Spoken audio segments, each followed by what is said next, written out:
इस बीच एक बड़ी खबर है। भारतीय डीजीएमओ ने बताया है कि एलओसी पर लॉन्चिंग पैड पर इकट्ठा हुए घुसपैठियों के खिलाफ गुरुवार रात सर्जिकल स्ट्राइक को अंजाम दिया गया है, जिसमें कई आतंकियों के मारे जाने और दुश्मनों को भारी नुकसान पहुंचाने की बात कही गई है। तो भारतीय डीजीएमओ ने पाकिस्तानी काउंटर पार्ट को इस बाबत सूचित कर दिया है। आर्मी ने पुख्ता सूचना के आधार पर सर्जिकल स्ट्राइक को अंजाम दिया। आतंकी भारत में घुसकर नुकसान पहुंचाने के इरादे से एलओसी के नजदीक इकट्ठा हुए थे। डीजीएमओ रणबीर सिंह ने साफ किया कि इंडियन आर्मी किसी भी आपात स्थिति से निपटने के लिए तैयार है और भारत का मकसद केवल आतंकियों के ठिकानों को नष्ट करना था। डीजीएमओ ने कहा कि पाकिस्तान को जनवरी 2004 के अपने वादे पर कायम रहते हुए इसे पूरा करना चाहिए।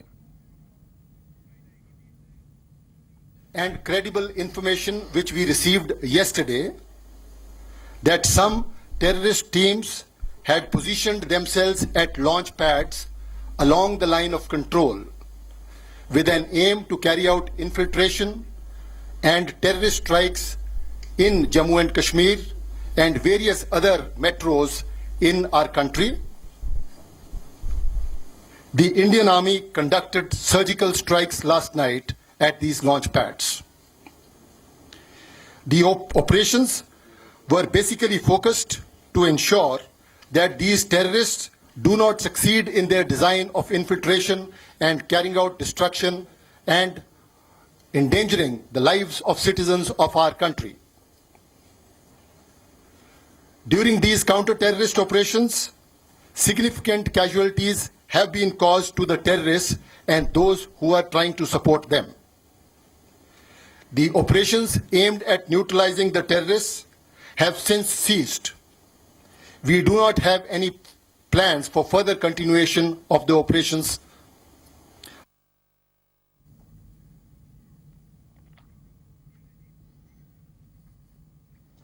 तो इस समय बड़ी खबर है कि भारत ने डीजीएमओ ने साफ प्रेस कॉन्फ्रेंस करके कहा कि जो पाकिस्तान में घुसपैठ करने की कोशिश हो रही थी भारत की तरफ, उसको नेस्ता नाबूद किया है। स्ट्राइक, जो सर्जिकल स्ट्राइक किया गया भारतीय आर्मी की तरफ से। और इस समय फोन लाइन पर हमारे साथ हैं दिनेश शर्मा जी, जी पंजाब हरियाणा हिमाचल के संपादक। दिनेश जी, सर्जिकल स्ट्राइक किस तरह से देखते हैं? भारतीय आर्मी की तरफ से खुलेआम ये प्रेस कॉन्फ्रेंस करके कहा गया कि सर्जिकल स्ट्राइक किया है हमने पीओके में। गौरव, जिस तरह से भारतीय सेना की तरफ से ये माना जाए कि जो पाक ऑक्युपाइड कश्मीर में एलओसी के पार जो आतंकवादी कैंप्स थे और इस तरह की सूचना मिलने के बाद कि ये आतंकी भारत में दाखिल होकर एलओसी पार करके फिर आतंकी हमले करने की फिराक में है, इस सब को देखते हुए भारतीय सेना की तरफ से कल रात में ये कहा जाए कि एलओसी पार करके और बड़ी संख्या में ये बताया जा रहा है कि बड़ी संख्या में आतंकियों को मार गिराया गया है और काफी ये कहा जाए कि संख्या में, बहुत बड़ी संख्या में कैजुअलिटीज वहां पर आतंकियों को मारा गया है और काफी कैंप्स जो वहां पर चल रहे थे, टेररिस्ट कैंप्स जो वहां पर एलओसी के पार चल रहे थे पाक ऑक्युपाइड कश्मीर में, उनको तबाह किया गया है। उनको ये कहा जाए कि बुरी तरह से जो है टेररिस्ट कैंप्स और आतंकियों को नुकसान पहुंचाया गया और बड़ी संख्या में, जो हमारे सूत्र हमको बता रहे हैं सुरक्षा एजेंसियों में, बड़ी संख्या में आतंकी कैंप्स जो हैं वहां पर उनको नुकसान पहुंचाया गया है। और भारतीय सेना की तरफ से ये कहा जा रहा है कि कई किलोमीटर ये कहा जाए कि एलओसी क्रॉस करके इस ये कहा जाए कि आतंकी हमला जो आतंकी करने की फिराक में थे, उससे पहले ही जानकारी, इंटेलिजेंस इनपुट्स मिलने के बाद ये कार्रवाई की गई। और सबसे बड़ी बात इसमें ये भी माना जा रहा है कि कई कैंप्स और कई आतंकियों को मारने के बाद भारतीय सेना के एक भी सैनिक को कोई नुकसान नहीं पहुंचा है, कोई इंजरी नहीं है और कोई कैजुअलिटी नहीं है। ये हमारे सूत्र हमको बता रहे हैं और कुछ देर बाद जो है हो सकता है कि भारतीय सेना की तरफ से तस्वीरें और ये कहा जाए कि जानकारी, जो सर्जिकल स्ट्राइक जो है भारतीय सेना की तरफ से, जिनको ये कहा जाए कि कामयाब बताया जा रहा है भारतीय सेना की तरफ से और भारतीय सुरक्षा एजेंसियां जो हमको जानकारी दे रही है, उसमें कुछ तस्वीरें जो हैं वो भी जारी की जाएंगी कुछ देर बाद कि किस तरह से भारतीय सेना ने आतंकियों के जो कैंप्स थे उनको निस्तो नाबूद किया सीमा पार एलओसी पार करके। तो ये एक बहुत बड़ा ये कहा जाए कि आतंकियों के खिलाफ बहुत बड़ी कार्रवाई बताया जा रहा है इसको, क्योंकि जब से उरी में आतंकी हमला हुआ था, सेना के 18 जवान इसमें शहीद हुए थे, उसके बाद भारत सरकार, भारतीय सेना, ये कहा जाए कि भारतीय सुरक्षा एजेंसियों पर दबाव था कार्रवाई का, ना सिर्फ विपक्ष की तरफ से, विपक्षीय पार्टियों की तरफ से, बल्कि इस तरह का एक ये कहा जाए कि भारत में जो लोग हैं, जनता की तरफ से भी दबाव और सवाल जो है लगातार पूछे जा रहे थे। और इस पर पहले सहमति बनाने के बाद, ये कहा जाए कि दूसरे देशों से बातचीत करने के बाद, और इस तरह ये कहा जाए कि इस तरह लगातार जब आतंकी हमले और उससे ये माना जाए कि सरकार पर दबाव बन रहा था, उसके बाद इस पर सरकार की तरफ से दूसरे देशों से बात की गई, दूसरे देशों को बताया गया, और प्रधानमंत्री, राष्ट्रीय सुरक्षा सलाहकार, उनकी तरफ से इस पर ये कहा जाए कि प्रधानमंत्री की तरफ से हरी झंडी मिलने के बाद और पूरा इसका खाका तैयार किया गया, इंटेलिजेंस इनपुट्स इकट्ठा किए गए कैंप्स के बारे में। और जब ये जानकारी सामने आई कि कुछ और आतंकी जो हैं वो हमला कर सकते हैं और एलओसी पार करके, उससे पहले ही सेना ने पूरा ये कहा जाए कि ब्लूप्रिंट बनाया, खाका बनाया, और ये सर्जिकल स्ट्राइक्स जो है आतंकी कैंप्स पर और आतंकियों पर कल रात की गई, और जिसमें ये कहा जा रहा है, मैं दोबारा बताना चाहूंगा दर्शकों के लिए, एक आतंकी जो कैंप्स वहां पर थे, उनको बहुत बड़ी संख्या में जो है, बहुत बड़ी मात्रा में जो है नुकसान पहुंचा गया है, और आतंकी इसमें मारे गए हैं। और कुछ ही देर बाद जो है हो सकता है कि भारत की जो सुरक्षा एजेंसी है या भारतीय सेना है, उसकी तरफ से तस्वीरें भी जारी की जाएं, और ये कहा जा रहा है, ये साफ किया जा रहा है कि सेना जो कि बहुत ये कहा जाए कि एलओसी पार करके, बहुत एलओसी पार करने के बाद, लाइन ऑफ कंट्रोल पार करने के बाद, कई किलोमीटर अंदर जो जहां पर कैंप स्थित थे, उनको नुकसान पहुंचाने के बाद, आतंकियों को मार गिराने के बाद जो है वापस जो है भारतीय सीमा में पहुंची, और भारतीय सेना के किसी जवान को कोई नुकसान नहीं पहुंचा है। और ये कहा जा रहा है कि इसमें राष्ट्रीय सुरक्षा सलाहकार ए.के. डोभाल, उनका एक बड़ा रोल माना जा रहा है, जिस तरह से इस पर कार्रवाई जो ये सर्जिकल स्ट्राइक की गई है, और पहली बार इस तरह से जो है कार्रवाई की गई है एलओसी पार करके आतंकी कैंप्स और आतंकियों की जानकारी, तो ये पहले से मुहैया थी। कई सालों से ये बात होती थी कि एलओसी पार जो है आतंकियों के कैंप्स हैं, और ये भी माना जा रहा था कि संख्या उनकी बढ़ती जा रही है। चाहे जैश ए मोहम्मद की बात करें, लश्कर ए तैयबा की बात करें, हिजबुल मुजाहिदीन की बात करें, उनके आतंकियों को जो है वहां पर ट्रेनिंग दी जा रही है, और ना सिर्फ एक तंजीम, एक संगठन, एक आतंकी संगठन, बल्कि कई आतंकी संगठनों के जो ये कहा जाए कि तंजीम के जो वहां पर आतंकी सरगना है, उनको ट्रेनिंग दी जा रही है। और चाहे जैश ए मोहम्मद की बात करें, मौलाना मसूद अजहर, लश्कर ए तैयबा, हाफिज सईद, और हिजबुल मुजाहिदीन और यूनाइटेड जिहाद काउंसिल के ये माना जाए जो अगुआ हैं, वो वहां पर हमेशा जानकारी जो आती रही, तमाम जानकारियां जो सुरक्षा एजेंसियों के पास आती रही, वो लगातार ट्रेनिंग देने के लिए वहां पर आते रहे। इन कैंप्स को जो ये कहा जाए कि आईएसआई और पाकिस्तान सेना की तरफ से कई सालों से इनको जो है संरक्षण, ट्रेनिंग, पैसा, सब कुछ वहां पर मुहैया करवाया जा रहा था। और ये पहली बार हुआ है कि सेना ने एलओसी पार करके इतने बड़े हमले को आतंकियों के खिलाफ अंजाम दिया है। जी दिनेश जी, एक और चीज जो प्रेस कॉन्फ्रेंस में डीजीएमओ की तरफ से कही गई कि उन्होंने कहा कि हमने एक्शन लिया है जो वहां पर घुसपैठ करने की कोशिश में थे, और साथ ही जो उनकी सपोर्ट कर रहे थे। तो ये सपोर्ट क्या समझा जाए कि पाकिस्तानी आर्मी, पाकिस्तानी रेंजर्स जो होते हैं, उनकी तरफ इशारा था डीजीएमओ का? गौरव, सवाल दोहराएंगे? जी, जब प्रेस कॉन्फ्रेंस डीजीएमओ आज सामने आए हैं मीडिया के, तो उन्होंने अपनी प्रेस कॉन्फ्रेंस में कहा कि घुसपैठियों के खिलाफ ये एलओसी को क्रॉस करके कार्रवाई की गई है, और साथ ही उन्होंने यह भी कहा कि जो उनकी सपोर्ट कर रहे थे उनके खिलाफ ये कार्रवाई थी। तो जो सपोर्ट का शब्द उन्होंने इस्तेमाल किया, तो क्या इस सपोर्ट को पाकिस्तानी आर्मी के तौर पर देखा जाए कि पाकिस्तानी आर्मी उनकी सपोर्ट कर रही है, इसलिए वहां पर ये घुसपैठ हुई, उसको नेस्तनाबूद करने की इंडियन आर्मी ने जो ऑपरेशन किया? बिल्कुल गौरव, जैसा मैंने कहा कि कई सालों से जो है वहां पर आतंकी कैंप्स चल रहे थे।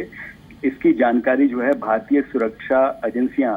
और भारतीय सेना जो है सरकार को देती रही। और अब कुछ ये कहा जाए कि जब उरी में हमला हुआ जिसमें 18 जवानों को जिसमें 18 जवान जो है सेना के वो शहीद हो गए, उसके बाद एक ये कहा जाए कि और इंटेलिजेंस इंफॉर्मेशन जो है लगातार इकट्ठी की जाती रही। और ये कहा जा रहा है, सेना की तरफ से भी ये साफ किया गया है कि आतंकी जो हैं और आतंकी हमले की फिराक में थे। और इस तरह की जानकारी, इस तरह के इनपुट्स जब सेना और खुफिया एजेंसी और सुरक्षा एजेंसियों को मिले, उसके बाद सेना ने एक पूरा ये कहा जाए कि खाका, एक ब्लूप्रिंट बनाया और उसके बाद इस ऑपरेशन को अंजाम दिया गया। जो कैंप्स थे घुसपैठ, ये जो आतंकी घुसपैठ की ये कहा जाए कि कोशिश में थे और पूरी हमले के बाद और हमले की फिराक में थे। ना सिर्फ उन घुसपैठियों को, बल्कि जहां से जो भी वहां पर कैंप्स थे, इनकी संख्या अभी नहीं बताई जा रही है गौरव कि कितने कैंप्स को सेना ने एलओसी पार करके वहां पर खत्म किया है। इसकी जानकारी भी, इसके लिए भी कुछ समय बाद ये माना जा रहा है कि सरकार की तरफ से या फिर सेना की तरफ से जो है जानकारी दी जाएगी, तस्वीरें मुहैया करवाई जाएगी, कितने कैंप्स और कितने आतंकियों को मार गिराया गया है। इसकी भी तमाम जानकारी जो है वो भारतीय सेना और भारत की सरकार द्वारा मुहैया करवाई जाएगी। और कैंप अगर मदद की बात करें, जो उन कैंप्स को चलाने में मदद कर रहे थे या उन कैंप्स में वहां पर आतंकी मौजूद थे, उनको बहुत बड़ी संख्या में, बहुत बड़ी मात्रा में नुकसान पहुंचाया गया है। ये हमारे सूत्र हमको बता रहे हैं और इस बारे में पूरी जो जानकारी है, फिगर्स है, फैक्ट्स है, वो सरकार और सेना के द्वारा जो है दी जाएगी। लेकिन ये पहली बार हुआ है कि एलओसी क्रॉस करके आतंकियों के जो सरगना है और वहां पर जो ये आतंकी कैंप्स चला रहे थे, उनको पूरी तरह से ये कहा कि नुकसान, बहुत बड़ी तादाद में, बहुत बड़ी संख्या में नुकसान और कई आतंकियों को वहां पर मारा गया है। लेकिन इसकी जानकारी कि कितने कैंप्स और कितने आतंकियों को वहां पर नुकसान पहुंचा है, क्योंकि ये कहा जाए कि सेना एलओसी पार करने के बाद भारतीय सेना के जवान पाकिस्तान ऑक्युपाइड जो कश्मीर है वहां पर गए। वहां पर जो कैंप्स थे, जो ये कहा जाए कि पिन डाउन किए गए थे, जिसका कि एक पूरा खाका एक स्पेसिफिक इनपुट्स के बाद तैयार किया गया था, वहां पर जाके जो है हो सकता है सेना की तरफ से जो अभी जानकारी दी जाए, उसमें स्पेसिफाई किया जाए, बताया जाए कि कहां पर और कितने आतंकी कैंप्स और कितने आतंकियों को मार गिराया गया, इसकी जानकारी दी जाए। तस्वीरें भी हो सकता है कुछ समय बाद जो है वो भारतीय सेना की तरफ से जारी की जाए। गौरव, दिनेश जी, इसे एक क्लियर मैसेज पाकिस्तान को कहा जाए कि अब तक जो कड़ी निंदा के जरिए निंदा की जाती थी, जिस तरह से आतंकी हमले पहले भी देश ने सहन किए हैं, लेकिन उरी हमले के बाद ये एक्शन हुआ है, तो ये क्लियर मैसेज पाकिस्तान को और वहां चलने वाले जो आतंकी कैंप हैं उनके लिए कि अब भारत इन चीजों को सहन नहीं करेगा और ऐसी जो सर्जिकल स्ट्राइक हुई है आगे भी देखने को मिल सकती है। देखिए गौरव, फिलहाल तो सेना की तरफ से जो डीजीएमओ है उन्होंने साफ कर दिया है कि अब भारतीय सेना का फिलहाल अभी कोई ऐसा और ऑपरेशन करने का कोई इरादा नहीं है। लेकिन हाँ, ये स्ट्रॉन्ग मैसेज है ना सिर्फ पाकिस्तान सरकार बल्कि पाकिस्तान की सेना और आईएसआई की जो संरक्षण आतंकियों को जो है पाकिस्तान द्वारा दिया जा रहा है, पाकिस्तान की चाहे सेना हो या फिर उनकी इंटेलिजेंस एजेंसी हो आईएसआई, उनको एक तरह से स्ट्रॉन्ग मैसेज जो है भारत सरकार, भारत की सुरक्षा एजेंसी और भारतीय सेना द्वारा दिया गया है कि इस तरह के आतंकियों को जो संरक्षण वहां पर मिलता रहा, उसको अब भारत जो है वो सहन नहीं करेगा। और इस तरह के, अगर जैसे उरी में जो हमला हुआ था जिसमें सेना के 18 जवान शहीद हुए, इस तरह के हमलों को बर्दाश्त नहीं किया जाएगा। और ये साफ किया गया डीजीएमओ की तरफ से कि और आतंकी जो है सीमा एलओसी पार करके वो आतंकी हमला करने की फिराक में थे। और ये जब इनपुट्स जो हैं सुरक्षा और खुफिया एजेंसियों द्वारा भारतीय सेना को दिए गए, उसके बाद भारत सरकार ने ये फैसला किया कि अब जो है इस तरह के हमले को अंजाम नहीं होने दिया जाएगा। और पहली बार सर्जिकल स्ट्राइक सेना जो है एलओसी पार करके वहां पर जो आतंकी घुसपैठ की फिराक में थे और वहां कैंप्स में जो मौजूद थे उनको ये माना जाए कि बहुत बड़ी संख्या में जो है, बहुत बड़ी तादाद में जो है नुकसान पहुंचाया गया। जी दिनेश जी, आपने स्टार्टिंग में जिक्र किया कि देशों से बात हुई है, इंटरनेशनल लेवल पर ऐसी बात होती है। क्या ये जो प्लान हुआ ये पूरा गुपचुप तरीके से हुआ होगा या फिर जो इसमें किसी की भागीदारी भी रही होगी? लाजमी तौर पर पाकिस्तान को इस चीज का बाद में जिक्र हुआ होगा, लेकिन आपने कहा कि इंटरनेशनल लेवल पर भी ऐसी चीजें की बात होती है सर्जिकल स्ट्राइक करने की। वो दर्शक जरूर जानना चाहेंगे कि क्या भारत ने अपने स्तर पर लिया या फिर इंटरनेशनल लेवल के ऊपर किसी को अपनी तरफ करते हुए इस स्ट्राइक को अंजाम दिया गया है? देखिए गौरव, जब अगर सर्जिकल स्ट्राइक्स की बात करें, ये तो भारत का अपना फैसला है, भारत सरकार का अपना फैसला है। प्रधानमंत्री और ये कहा जाए कि राष्ट्रीय सुरक्षा सलाहकार, सेना, रक्षा मंत्री, गृह मंत्री और जो कैबिनेट कमेटी ऑफ सिक्योरिटी होती है, सुरक्षा मामलों की कैबिनेट की समिति, उसमें इस तरह के फैसले लिए जाते हैं। और प्रधानमंत्री से बात करके प्रधानमंत्री की मोहर जब इस पर लगती है, तब इस तरह के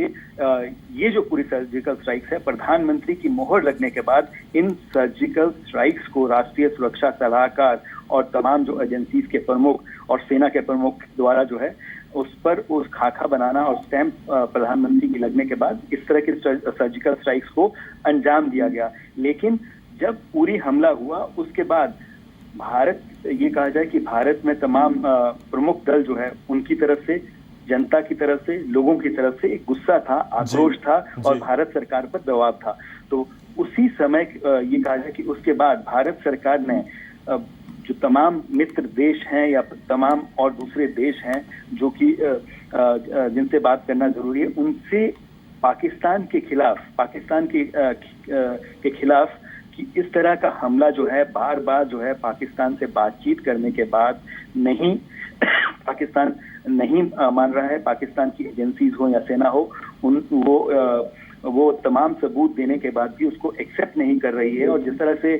विदेश मंत्री सुषमा स्वराज की तरफ से यूएन में बात रखी गई या फिर प्रधानमंत्री नरेंद्र मोदी की तरफ से और दूसरे ये कहा जाए कि विदेश मंत्रालय के जो अधिकारी हैं, चाहे सचिव की बात की जाए, पाकिस्तान के खिलाफ इस बात को कहा गया, पाकिस्तान जो आतंकियों को संरक्षण देता रहा है, जिस तरह से पनाह देता रहा है, उसके बारे में बताया गया। और जब उरी हमला हुआ तो एक ये कहा जाए कि एक फ्लैश पॉइंट था भारत सरकार के लिए भी और इस तरह की जो सर्जिकल स्ट्राइक की गई है उसके लिए भी, क्योंकि दबाव था एक तरह से भारत सरकार पर कि तमाम ये कहा जाए कि आतंकी हमले होने के बावजूद जो भारत सरकार की तरफ से एक फर्म एक्शन की बात की जाए तो वो नहीं हो रहा। तो इसका ये कहा जाए कि ये इसका भी एक परिणाम है कि सर्जिकल स्ट्राइक्स को अंजाम दिया गया भारतीय सेना द्वारा। जी दिनेश शर्मा, बहुत बहुत धन्यवाद आपका हमारे साथ जुड़ने के लिए। तो संपादक जी पंजाब हरियाणा हिमाचल के हमारे साथ थे। बड़ी खबर इस समय की यही है कि भारतीय सेना ने एलओसी को क्रॉस किया है और एलओसी को क्रॉस करने के बाद वहां पर पाकिस्तान ऑक्युपाइड जो कश्मीर है वहां पर सर्जिकल स्ट्राइक की गई है। और बड़े स्तर पर, जिस तरह से दिनेश जी ने बताया कि बड़े स्तर पर वहां पर नुकसान पहुंचाया गया है भारतीय आर्मी की तरफ से, जो घुसपैठ की कोशिश की जानी थी हिंदुस्तान में, उसको देखते हुए।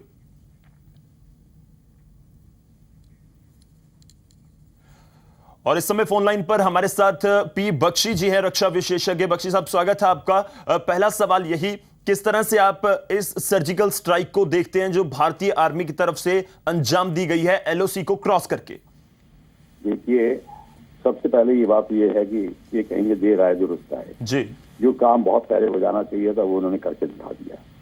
तो जो कहा था वो कर दिया। Place of our choosing and time of our choosing हमने करके दिखा दिया है। और इसमें भारतीय सेना की और भारतीय सेना की लीडरशिप की और पॉलिटिकल लीडरशिप की बहुत सराहना की जाती है जी। भारतीय जवानों की, जिन्होंने इतना बड़ा एक काम अंजाम दिया। और सर्जिकल स्ट्राइक के अंदर इन्होंने जो वहां के ठिकानों को निस्ता नबूद किया, लोगों और टेररिस्ट को हलाक किया, वो अपने आप में सराहनीय है। अब बात सारी ये है कि हमारे को अब अपनी नीतियों को बदलना पड़ेगा और हमको तैयार रहना पड़ेगा। ये बात और भी बढ़ सकती है, अगर बढ़ती है तो हमको इसके लिए तैयार रहना पड़ेगा।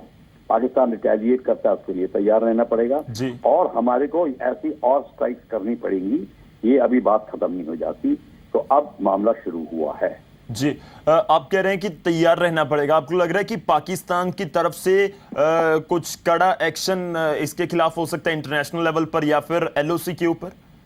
देखिए, एलओसी के ऊपर तो वो कर ही रहे थे,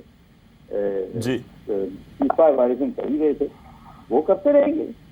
तो उसमें कौन सी बड़ी बात है कि और क्या करेंगे? अगर अपनी मेन आर्मी को लेके आगे आ जाएंगे तो फिर बात तो दूसरी हो जाएगी जी। तो वो करेंगे नहीं और वो टेररिस्ट को सपोर्ट करते रहेंगे, वो करते रहेंगे। तो उसमें हमें कुछ असमंजस नहीं, उसमें कुछ हमें सोच विचार नहीं करना है जी। बख्शी साहब, ये सर्जिकल स्ट्राइक वर्ड बहुत यूज किया जा रहा है। दर्शकों को अगर आप समझा पाएं कि सर्जिकल स्ट्राइक का एग्जैक्टली मीनिंग क्या है, इसका क्या मतलब, क्योंकि डीजीएमओ ने भी आकर सामने कहा कि सर्जिकल स्ट्राइक किया है हिंदुस्तान की आर्मी ने। सर्जिकल स्ट्राइक का मतलब होता है प्रिसाइज स्ट्राइक, जैसे कि सर्जरी होती है बदन में, और सर्जरी में डॉक्टर उसी जगह पर अपना औजार चलाता है जिस जगह पे बीमारी होती है जी। इसी तरीके से फौज भी सर्जिकल स्ट्राइक उस जगह करती है जहां पे प्रिसाइज दुश्मन बैठा हुआ है, जहां पे उसका जिसको कम से कम एफर्ट में उसको हलाक किया जा सकता है, मिनिमम एम्यूनिशन, मिनिमम एफर्ट के साथ में मोस्ट इकोनॉमिकली उसको खत्म किया जा सकता है, उसको सर्जिकल स्ट्राइक कहते हैं जी। बख्शी साहब, इनपुट्स जो इंडियन इंटेलिजेंस है उसकी तरफ से आर्मी को लाजमी तौर पर बहुत सारे दिए होंगे, उसके बाद ये ऑपरेशन को अंजाम दिया गया इंडियन आर्मी की तरफ से। आपको लग रहा है कि क्योंकि इनपुट्स तो और भी होंगे और पीओके में कहा जाता है कि बहुत सारी जगह ऐसी हैं जहां पर ये जो आतंकी कैंप चलाए जाते हैं, तो भविष्य में भी ऐसा कुछ स्ट्राइक हिंदुस्तान की आर्मी की तरफ से आपको लगता है कि अंजाम दिया जा सकता है? दिया जा सकता है, उसमें कोई दो राय नहीं है जी कि भविष्य में भी होगा, क्योंकि पाकिस्तान एक जगह चिप नहीं हो जाना, और हमने इनके कार्य पर हमको पता चल गया है कि कहाँ कहाँ हैं, कैसे कैसे हैं, और हमें करते रहना चाहिए जब तक पाकिस्तान अपने टेररिस्ट एक्टिविटी बिल्कुल खत्म नहीं कर देता जी। शुक्रिया बख्शी साहब आपका बहुत बहुत हमारे साथ जुड़ने के लिए। तो भारतीय सेना ने सर्जिकल स्ट्राइक की है एलओसी को पार करके। आज की बड़ी खबर यही है और बड़ा स्तर पर नुकसान पहुंचाया गया है। जो आतंकी कैंप चलाए जा रहे हैं पाकिस्तान में, पाकिस्तान की जमीन पर, पाकिस्तान ऑक्युपाइड कश्मीर की जमीन पर, और उन्हें नेस्ता नाबूद करने का काम भारतीय सेना ने किया है।